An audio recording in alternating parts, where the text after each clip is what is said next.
Nous sommes avec Adrien Hall, avocat au barreau de Paris, co-auteur d'une tribune dans le Figaro Vox avec Théo Michel, vice-président des Républicains. Bonjour.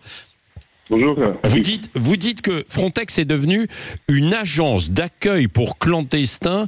Il faut la nationaliser. C'est-à-dire, qu'est-ce que vous voulez dire par là?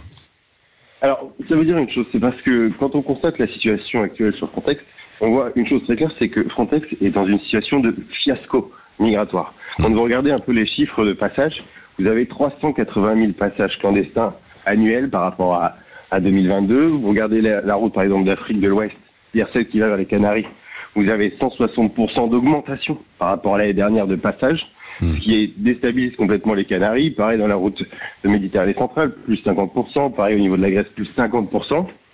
Donc nous, ce qu'on dit, c'est de dire arrêtons de mettre de l'argent à fond perdu pour développer une agence Frontex qui ne marche pas. Surtout que les pays en première ligne n'en veulent pas. Et mettons cet argent dans les pays en première ligne pour qu'ils puissent développer eux-mêmes leur force de résistance et leur force de garde-côte afin d'endiguer cet afflux migratoire. Donc c'est ça notre stratégie. Qu'on comprenne bien, parce que bon, c'est de l'argent en commun de l'Europe qui est mise dans Frontex pour essayer d'avoir une barrière entre guillemets. En quoi ça changerait? C'est-à-dire que vous voudriez plus qu'il y ait cet argent en commun de mis dans Frontex? Si. D'une certaine manière. Oui.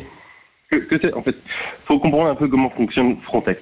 Actuellement, on a une promesse qui a été faite d'augmenter les effectifs de Frontex à 10 000 agents. Ouais. Sauf qu'en fait, on n'aura pas 10 000 agents permanents. On aura 3 000 à Frontex, 3 000 qui seront déjà détachés par les États membres, c'est-à-dire des gens en fait qui font déjà ce travail, mais qui maintenant vont le faire sous l'autorité d'une agence qui, elle, n'a pas forcément beaucoup de pouvoir, c'est-à-dire Frontex, plus 4 000 agents qui seront encore détachés des États membres pour les périodes de tension, c'est-à-dire les périodes d'été et les périodes de printemps. Nous, ce qu'on dit, faisons un peu comme ce qui se passe pour l'agriculture, faisons une politique de défense migratoire commune, mettons de l'argent sur les pays en première ligne, c'est-à-dire l'Espagne, l'Italie, la Grèce, des pays aussi comme la France, même si on n'est pas tout à fait en première ligne, pour qu'ils puissent développer leur force et résister. Et concentrons Frontex sur la stratégie, c'est-à-dire prévoir les grands mouvements migratoires. Associons-la à la diplomatie européenne. De cette manière-là, elle pourra négocier pour l'ensemble des pays européens les fameux laissez-passer consulaires. Et laissons la compétence à ceux qui l'ont déjà, c'est-à-dire les États membres, pour qu'ils puissent réaliser correctement leur métier.